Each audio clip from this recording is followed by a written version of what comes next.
Bonjour les Zitata et soyez les bienvenus dans votre rendez-vous avec l'actualité. Écoutez ça. Aujourd'hui, je vous propose une balade culturelle et plus précisément, on va parler cinéma avec la nouvelle programmation de ce mois de février à Tropicatrium, scène nationale. Et pour ce faire, nous recevons Steve Zebina. Bonsoir. Bonsoir. Alors, on va commencer ce rendez-vous en parlant d'un premier film qui s'appelle La Zone d'intérêt, qui est réalisé par Jonathan Glazer, qui est britannique, c'est ce que vous m'expliquiez. Alors, dites-nous, c'est un film qui a l'air d'être très percutant, les critiques sont quasiment unanimes. Il a été récompensé au Festival de Cannes. Grand Prix, si je ne me trompe, du Festival de Cannes. Une précision tout d'abord. Programmation de Tropicatrium, comme vous le voyez derrière nous, à Madiana. Et en plus, exercice pour nos cinéphiles. Vous aurez une semaine, en gros, pour les voir. Puisque c'est la deuxième phase de cette programmation qui a déjà été programmée dans les premiers jours de janvier. Donc, pour revenir à Zone d'intérêt, effectivement, c'est un film événement dont on a beaucoup parlé ces dernières semaines, réalisé par Jonathan Glazer. Ça doit être son 4e ou 5e film. Réalisateur anglais, très attaché à la forme. Il a fait beaucoup de clips. Il a fait des clips pour Madonna, pour Massive Attack, pour plusieurs groupes de musique anglais, et qui s'attaque là à un sujet particulièrement difficile. Parler de la vie d'une famille nazie. Et donc de la Shoah. Et pas n'importe où, puisque la zone d'intérêt correspond au périmètre des 40 km qui était à proximité du camp d'Auschwitz. Voilà. Et cette problématique, j'ai envie de dire que c'est une problématique qui a irrigué toute l'histoire du cinéma occidental. Depuis la Shoah de Claude Lanzmann, en passant par la liste de Schindler de Steven Spielberg, on se demande comment on représente l'horreur. Comment on peut représenter un événement qui a changé l'histoire de l'humanité, qui a tué des millions de personnes. Et Jonathan Glazer va prendre le parti de nous intéresser au quotidien de ceux qui ont produit cette horreur. C'est-à-dire que nous allons suivre une famille qui vit dans cet espace-là. Et en la suivant, on va découvrir comment le quotidien est impacté, mais de façon tout à fait banale, par ce mal, par cette horreur. Et surtout qu'on ne voit jamais directement ce qui se passe derrière les murs. Ça va être des bruits, de la cendre, ou bien un indice, sans spoiler bien sûr tout le film, la fourrure qu'une femme va récupérer et qui vient de ce camp. Donc tout est insinué et surtout, on peut imaginer que ça va impacter la vie de cette famille. Mais on sent qu'il y a une volonté aussi de rester dans ce bien-être matériel. Alors, c'est pour ça que je vous ai précisé un petit peu d'où vient Jonathan Glazer. Il nous avait fait ce film Under the Skin, qui est un film très particulier avec Scarlett Johansson en extraterrestre. Jonathan Glazer va nous permettre de ressentir les choses. Comme vous dites, au cinéma, on a le regard, qui est le sens principal, j'ai envie de dire, mis en évidence. Mais on oublie parfois que le cinéma, c'est aussi un art où l'ouïe est au travail. Un art où les sons sont hyper importants. Et il y aura dans ce film une espèce d'ambiance, et c'est pour ça que c'est finalement tout le travail de mise en scène de réalisateur, et c'est ce qui en fait un film qui va au-delà de son propos. Il y a tout un travail de mise en scène qui va vous faire entendre tout ce qui se passe autour, sans jamais le voir. Un bruit sourd, c'est peut-être un train qui arrive, mais dans ce train, il y a des centaines de personnes qui vont mourir. Une différence de couleur dans le ciel, c'est peut-être une fumée qui apparaît. Et ça en fait une expérience. J'ai envie de dire, je l'ai vu 3 fois déjà, une fois à Cannes et 2 fois ici lors de la première semaine. C'est une expérience cinématographique qui est très rare parce que vos sens sont, j'ai envie de dire, encore plus aiguisés que d'habitude. On fait attention au hors-champ. Le hors-champ, on regarde ce qui se passe au-delà de la scène. Et on est un peu comme dans cette posture du spectateur qui doit avoir le regard le plus juste, le plus respectueux de ce qui se passe. Et c'est une vraie expérience de cinéma.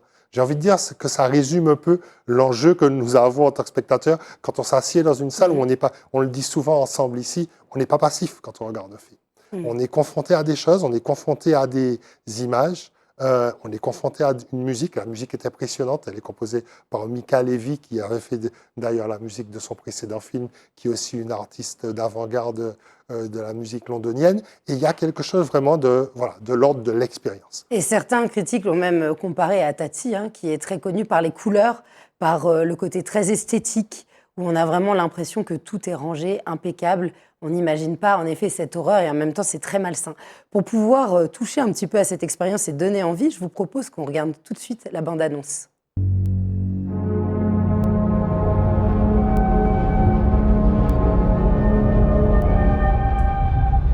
Die herrliche Zeit, die wir im gastlichen Hause Höska lebten, wird immer mit zu unseren schönsten Urlaubserinnerungen gehören.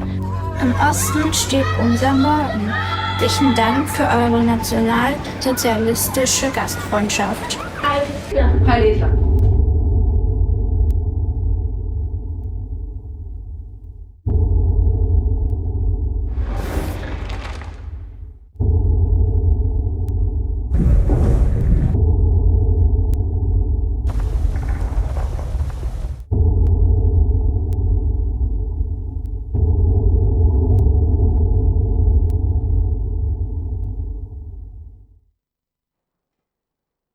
Eh bien voilà, nous venons de voir la présentation de la zone d'intérêt de Jonathan Glazer, à retrouver à différentes dates, je crois de mémoire que c'est le jeudi et le dimanche. La programmation détaillée est sur le site de Tropic Atrium, Madiana bien évidemment. Pour les précision, oui. L'actrice principale c'est Sandra Hüller, qui est là aussi l'une des plus grandes actrices européennes. On l'a vue dans Anatomie d'une chute, on l'a vue dans Tommy Erdmann et elle est impressionnante. D'accord.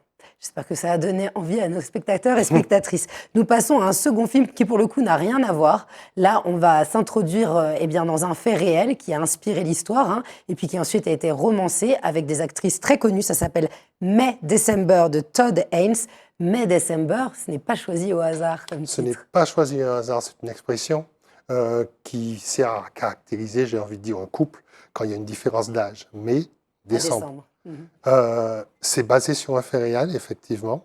Mais j'ai envie de dire, comme toujours, notre amour du cinéma, c'est un réalisateur, Todd Haynes, qui adore filmer les femmes, j'ai envie de dire, avec quelque chose de respectueux et de très, très rare au cinéma. On l'avait vu raconter cette très belle histoire d'amour, je suis sûr que certains d'entre vous se rappellent, un film qui s'appelait Carole, entre deux femmes qui étaient amoureuses. Et là, c'est la confrontation entre deux destins. Donc, l'histoire de cette femme qui s'est mariée avec un jeune garçon de l'âge de 14 ans, si je ne me trompe, lors de leur première rencontre. C'est devenu un scandale. Elle a été condamnée. Elle a été condamnée.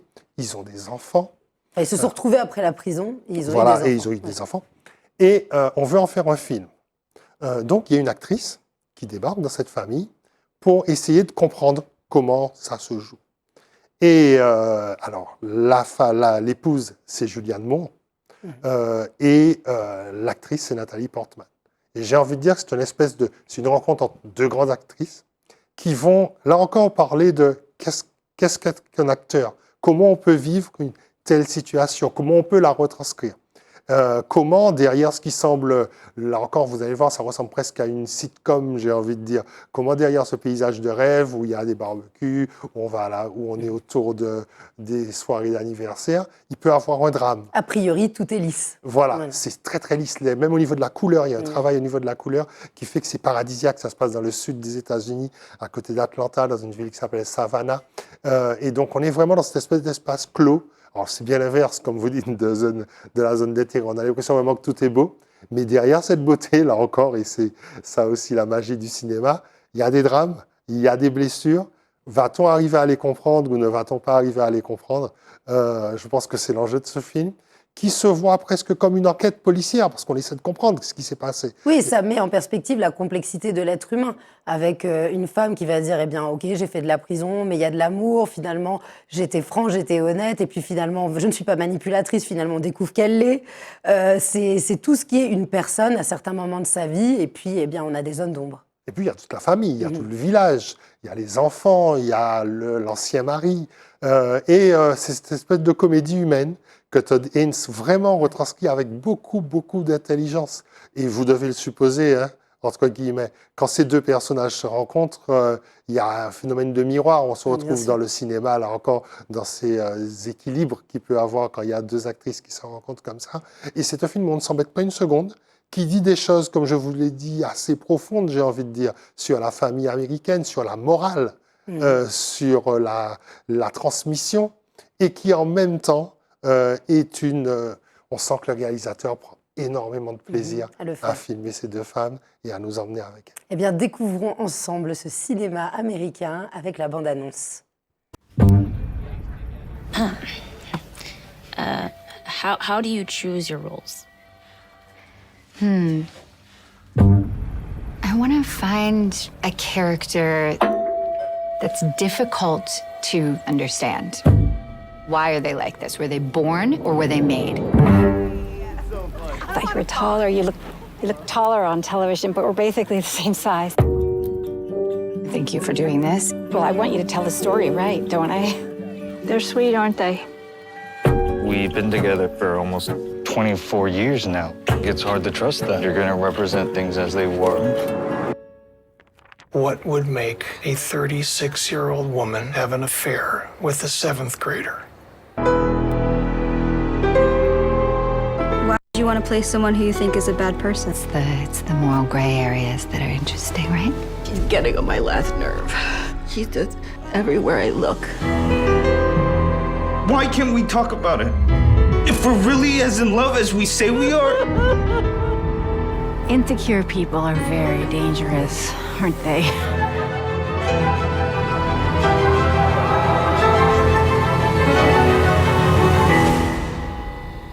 You're crazy.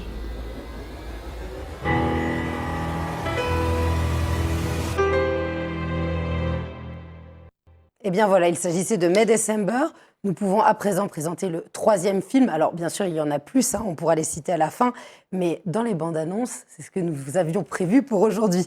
Le 3e s'appelle Bye Bye Tibériade. Là, encore une fois, on change totalement d'univers, puisqu'on part plutôt en Orient. On n'est plus du tout sur le même continent. Et puis surtout, c'est un mélange d'images. Là, on est un peu dans le reportage, dans l'enquête. On est dans une saga familiale. On va à la rencontre de femmes. Dites-nous ce que vous en avez pensé. Le film sort mercredi à Paris. Je l'ai revu hier soir et j'avoue que c'est un film qui m'a ému presque aux larmes. C'est toute là encore la puissance du cinéma. Vous avez dit que c'est un vrai hommage à la femme, une fois de plus. Alors on ne le présente pas pour le 8 mars, mais si je devais présenter un film, ça aurait peut-être été ce film-là. C'est un très beau message d'une fille à sa mère. Et puis c'est un film qui parle de l'exil, qui parle de la transmission, qui malheureusement est extrêmement d'actualité. Et ça montre justement toute la puissance du cinéma. En 2 mots, le film est réalisé par Lina Soualem, fille de Zinedine Soualem, un acteur franco-algérien très connu que vous avez vu dans de nombreux films, notamment dans des films de Sédic Klapiche, et Diam Abbas. Diam Abbas, c'est la plus grande actrice palestinienne vivante. Elle a joué, on parlait de Steven Spielberg, avec Spielberg dans Munich, avec Iñárritu, elle a tourné Hollywood, c'est une grande actrice. Et du jour au lendemain, on demande à la fille, après toute une histoire, je ne rentrerai pas dans les détails, de faire un documentaire. Et c'est là encore, vous parliez de reportage, mais c'est vraiment tout l'essence du documentaire. De faire un documentaire sur une région de Palestine. Elle choisit que pour parler de sa région, de parler de sa famille. Donc le film va être le portrait, elle va demander à sa mère, qui est une actrice, de lui raconter comment elle a quitté ce village et comment elle est arrivée en France pour devenir actrice. Et derrière ça, on va réaliser que c'est toute l'histoire de la famille qui est une histoire d'exil. Sa grand-mère avait été l'une des premières à quitter son village, à côté de la Galilée, à côté de ce lac Tibériade. Et puis, ça va être aussi l'histoire de sa mère. Et donc, c'est une espèce de saga familiale que l'on découvre, avec des femmes qui, au milieu de l'horreur la plus violente, arrivent toujours à apporter de la vie. Alors, pour faire cela, elle va récolter des images d'archives. Si je vous parlais de son père, quand elle avait 6-8 ans, 2-3 ans qu'elle allait sur place, son père la filmait, elle, la petite Lina, qui donc avait on voit des 2 ans. extraits de son enfance, de sa maman beaucoup plus jeune, et on peut les comparer avec elle maintenant. Et ça permet aussi de créer l'émotion, d'avoir un retour. Elle fait la mère lire des poèmes, des textes qu'elle avait écrits quand elle était toute jeune.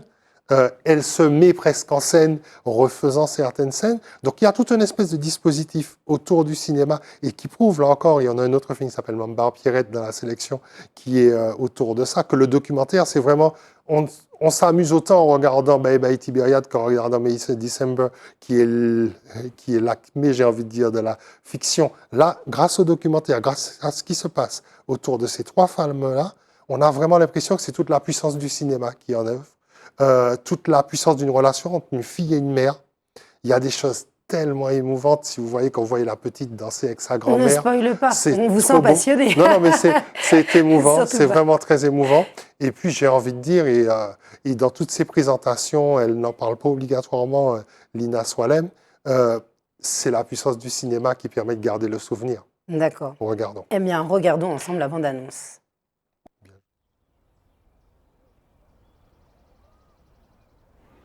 هناك البحر، هناك لبنان، هناك سوريا، وهناك الأردن، وإحنا هينا بالنص.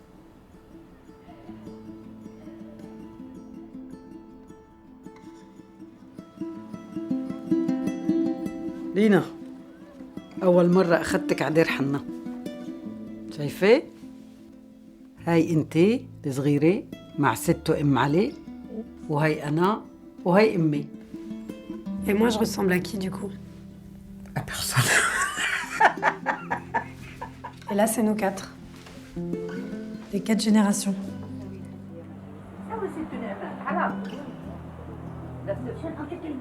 Ma mère m'a transmis sa langue à moitié. Elle m'a transmis un bout de langue. Quand j'étais petite, elle m'emmenait passer tous les étés dans son village palestinien, Dar Hanna. Ce village, elle l'a quitté il y a plus de 30 ans pour réaliser son rêve de devenir comédienne.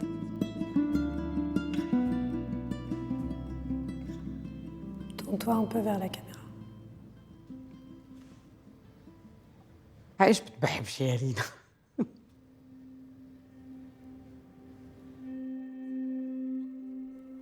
مرحبا.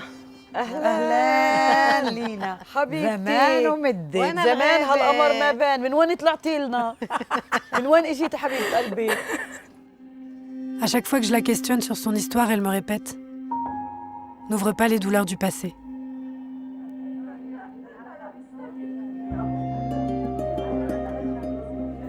Je me demande souvent ce que tu serais devenue si t'étais restée. Qu'est-ce que j'en sais, Alina, parce que je suis partie.